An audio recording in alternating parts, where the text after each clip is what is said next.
Solution stoichiometry. Example 1. 23.50 milliliters of 0.360 molar solution of phosphoric acid will react with how much or what mass of calcium carbonate? The reaction is phosphoric acid plus calcium carbonate yields calcium phosphate plus water plus CO2.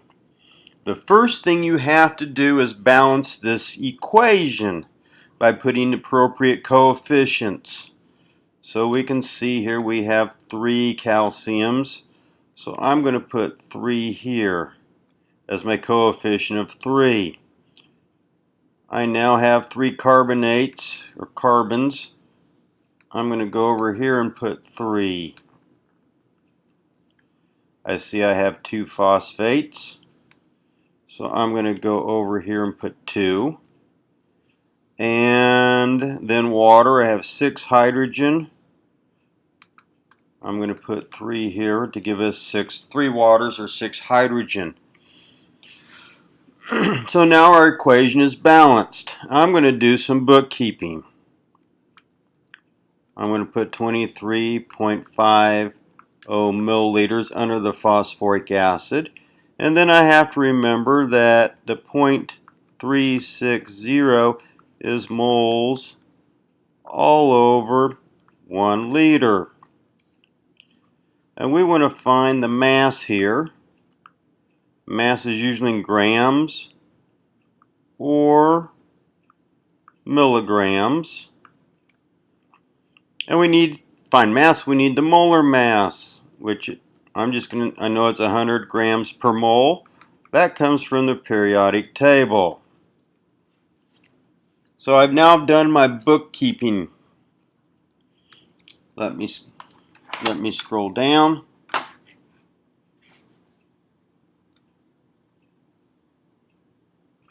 So I am going to start with the phosphoric acid. We're going to actually solve for millimoles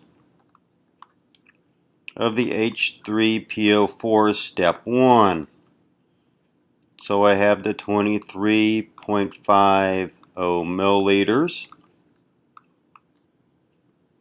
And we have our conversion. 1 liter is 0.360 moles. So then we have to put that in our calculator.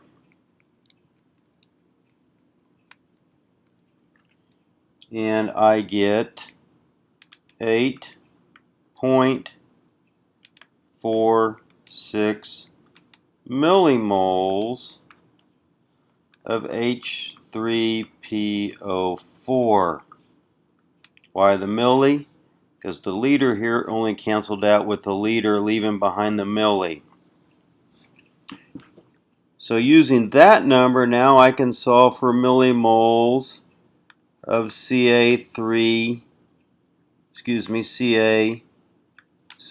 let's just get rid of the stuff here, of the calcium carbonate.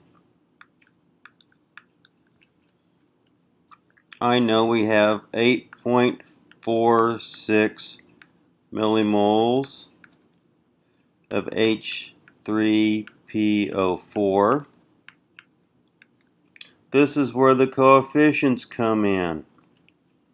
According to our balanced equation, we have 2 moles of H3PO4.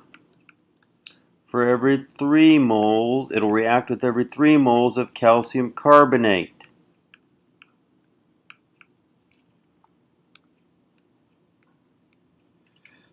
And that it will react now with 12.69 millimoles of calcium carbonate. Now we can use that number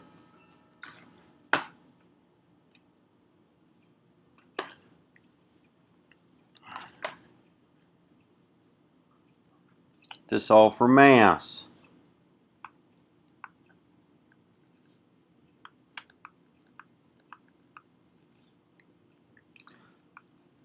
12.69 millimoles of CaCO3. And this is where the molar mass comes into play.